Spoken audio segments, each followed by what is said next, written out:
Dans 1 Jean, chapitre 3, verset 10, l'apôtre nous dit « C'est par là que se reconnaissent les enfants de Dieu et les enfants du diable.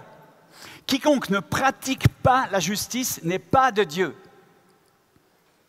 ni celui qui n'aime pas son frère. » Et dans le chapitre suivant, Jean ajoute « Celui qui n'aime pas n'a pas connu Dieu, car Dieu est amour. » La justice, au même titre que l'amour, démontre notre appartenance. C'est par là que se reconnaissent les enfants de Dieu et les enfants du diable.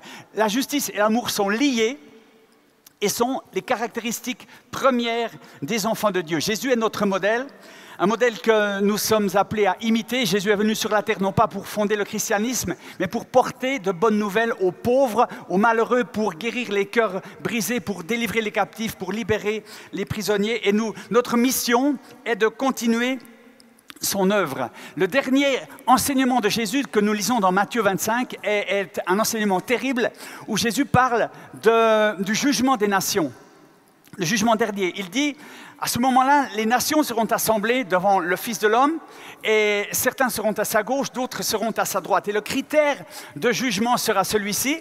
Il dira, j'ai eu faim, j'ai eu soif, j'étais pauvre, malade, aveugle, nu, j'étais en prison. Il dira à certains, vous n'êtes pas venus me visiter. Et aux autres, vous êtes venus me visiter. Et tous diront, Seigneur, quand avons-nous vu avoir faim, avoir soif, être pauvre, malade, aveugle, nu? Et t'avons-nous fait ou ne t'avons-nous pas fait ces choses? Et Jésus dira, toutes les fois que vous avez fait ces choses à l'un de ces plus petits, c'est à moi que vous les avez faites. Toutes les fois que vous n'avez pas fait ces choses à l'un de ces plus petits, c'est à moi que vous ne les avez pas faites. Et la conclusion, c'est, il dira à ceux qui sont à sa gauche, retirez-vous de moi, maudits, et allez dans le feu éternel préparé pour le diable et pour ses anges. Et ceux-ci iront au châtiment éternel, mais les justes iront à la vie éternelle. Alors la question, c'est qui sont les justes? Les justes, nous le savons, nous sommes justifiés d'abord par la foi en Jésus-Christ, par la foi de ce qu'il a, par son sacrifice à la croix, il nous a sauvés, justifiés. Mais ce texte ici nous démontre que les justes sont également ceux qui ont pratiqué la justice. Comme le prophète Osée nous le rappelle dans, Michée, pardon, nous le rappelle dans le chapitre 6 de son livre, au verset 8, où il est dit... Ce que l'Éternel demande de toi, c'est que tu pratiques la justice, que tu aimes la miséricorde et que tu marches humblement avec ton Dieu. J'aime beaucoup cette citation très connue de Martin Luther King qui disait « Ce qui m'effraie, ce n'est pas tellement l'oppression des méchants, mais c'est l'indifférence des bons. » L'indifférence qui est l'obstacle premier à la justice et à l'amour. L'indifférence qui est engendrée par l'égoïsme. L'indifférence qui se cache dans nos vies derrière toutes sortes d'excuses. Je suis trop occupé, je suis trop faible, je suis trop jeune, trop vieux, trop peu compétent, trop ceci, pas assez cela. Des excuses qui nous piègent et qui nous écartent du plan de Dieu pour nous. Dans mon témoignage de vie, je me suis converti il y a 31 ans et je suis devenu un chrétien certes très, très actif. Je participais à toutes les réunions, etc., actif en tout. Mais au bout de quelques années, je me suis découvert à être entré dans une forme de routine. J'étais un chrétien installé et dans un certain ronron évangélique. Et touché lors d'une réunion, touché par le Seigneur, j'ai pris une décision en disant « Seigneur, ne me laisse pas tomber dans l'indifférence, ni dans le fatalisme, ni dans la résignation. Ne me laisse pas indifférent face à la souffrance, au suicide, à la maladie, au divorce, à la drogue, à la violence, au mal sous toutes ses formes. Ne me laisse pas tomber dans l'indifférence. Change mon cœur, Seigneur. Donne-moi un cœur de compassion. Je veux croire que tu m'as choisi. Comme il a choisi chacun de nous. Je crois que tu m'as choisi, que tu m'as établi. Celui qui croit en toi fera les œuvres que tu as faites. Tout est possible à celui qui croit. Celui qui croit en toi, des fleuves d'eau vive couleront de son sein. Je veux croire à cela. Seigneur, change mon cœur. Et je crois que cette prière a été un détonateur pour moi. Ça a été ce qui m'a permis d'accomplir les œuvres que j'ai pu accomplir jusqu'ici avec l'aide de Dieu face au suicide, face au trafic humain, face aux violences sexuelles dans l'Est du Congo. Plus récemment, je crois que c'est cette prise de position que j'ai eue à un certain moment, il y a plus d'un quart de siècle, qui m'a permis de pouvoir accomplir ces œuvres avec l'aide de Dieu.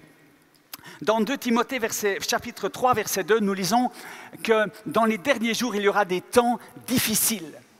Les hommes seront, et il y a toute une liste de qualificatifs qui suit. Et le premier de ces qualificatifs, c'est égoïste. Les hommes seront égoïstes. Mais il y a un qualificatif qui ne figure pas dans cette liste, parce que je l'ai inventé il y a 3 semaines. C'est le mot aquaboniste. Les hommes seront aquabonistes, de l'expression « à quoi bon ». À quoi bon s'investir, à quoi bon organiser des événements puisque les situations ne changent pas, à quoi bon prier pour les malades puisque les malades ne sont pas guéris, à quoi bon annoncer l'évangile aux gens qui se détournent de Dieu, à quoi bon lutter pour la vie alors que les gens autour de nous font des choix de mort. À quoi bon l'aquabonisme se répand parmi nous et gangrène, je crois, le peuple de Dieu. Et cette question « à quoi bon ?» qui arrive très très fréquemment, en tout cas dans ma vie, je ne m'autorise pas à me la poser. Je ne m'autorise pas. Je regarde l'injustice autour de moi, je regarde la souffrance, je regarde ce qu'il y a à faire. Je ne me dis pas à quoi bon je fais ce que le Seigneur m'appelle à faire. Et je crois que c'est important de rester centré sur les besoins des gens, comme l'a fait le fondateur de l'Armée du Salut, William Booth, dans cette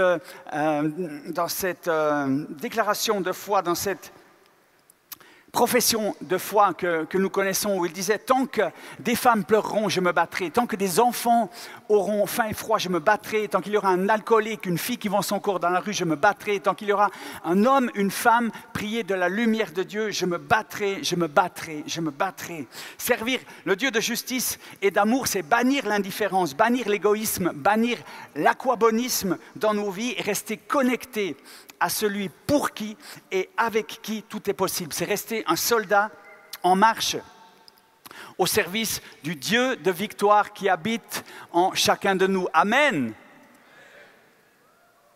Au service du Dieu de victoire qui habite en chacun de nous. Amen. Dans Marc, au chapitre 3, nous lisons cette histoire qui m'interpelle beaucoup. On amène devant Jésus, un homme à la main sèche, c'est le jour du sabbat, et les religieux là vont essayer de tenter Jésus en voyant ce qu'il va faire. Et le texte nous dit, Jésus les regarda avec indignation. Jésus est affligé de l'endurcissement de leur cœur, mais il est d'abord indigné. Et l'indignation, c'est quoi? C'est une colère suscitée par une profonde injustice. Et je crois que c'est un mot-clé pour nous. L'indignation est un mot-clé pour nous. Nous sommes parfois affligés, abattus, découragés, accablés par l'injustice et nous risquons de tomber dans une forme d'impuissance et d'aquabonisme. Mais si nous passions aujourd'hui de l'état de résigné à celui d'indigné, je rêve de voir des enfants de Dieu, des hommes et des femmes debout au service de la justice et de l'amour du prochain. Avec une pointe d'humour, j'aime bien dire que les hommes se lèvent et que les femmes restent debout. Parce que souvent, les femmes sont debout avant les hommes, messieurs. Je rêve de voir des hommes et des femmes au service de la justice et de l'amour du prochain dans le monde. Alors, vous me direz, que puis-je faire? Que puis-je faire? Je suis là aujourd'hui, voilà, je rentre en plein de choses. Que puis-je faire? Je ne suis ni pasteur, ni chanteur, ni artiste, ni politicien. Je n'ai pas la parole facile. Ça tombe bien, moi non plus. Je n'ai pas un tempérament de leader. Je suis trop ceci, pas assez cela. Je n'ai pas de capacité. Je ne suis pas qualifié. Est-ce qu'il y a des gens pas qualifiés dans la salle? 3. 4 avec moi. Jésus n'appelle pas des gens qualifiés, il qualifie ceux qu'il appelle. Il qualifie ceux qu'il appelle. L'important n'est pas la qualification, l'important c'est la connexion. L'important c'est que je sois connecté, que je reste connecté à Jésus et à sa parole afin d'accomplir ce qu'il m'appelle à accomplir dans sa vie. L'important c'est que je sois connecté au Dieu de l'amour et de la justice, connecté à lui et à sa parole et déterminé à rechercher la justice et l'amour en priorité dans ma vie. Il y a quelque temps, une jeune femme m'appelle et me dit, voilà, je suis interpellé par le suicide, j'aimerais faire quelque chose pour lutter contre le suicide. Alors j'ai pensé à faire des petits bracelets et sur ces petits bracelets, il y aura une référence biblique et puis 3 mots, You are precious. Cette jeune femme s'appelle Céline Carnal, elle me demande ce que j'en pense. Je ne lui ai pas dit ce que j'en pensais, j'ai pensé, cette idée est une idée stupide. presque aussi stupide que d'imaginer nourrir une foule de 10 000 personnes avec 5 pains et 2 poissons. Vous me suivez? C'est une idée complètement farfelue, donc elle ne peut venir que de Dieu, parce que la sagesse de Dieu est folie pour les hommes. Est-ce que vous êtes là? La sagesse de Dieu est folie pour les hommes. Aujourd'hui, Céline est parmi nous, elle sera là sur le stand juste derrière avec ses petits bracelets qu'elle a déjà distribués par centaines. Elle va encore en distribuer par milliers. Et avec la prière, avec l'action du Saint-Esprit, nous croyons que ces petits bracelets ont déjà sauvé des vies, qu'ils sauvent des vies aujourd'hui et qu'ils en sauveront encore dans les temps à venir. J'aimerais que la salle entière applaudisse l'initiative de cette jeune fille, Céline Carnal, sous vos applaudissements.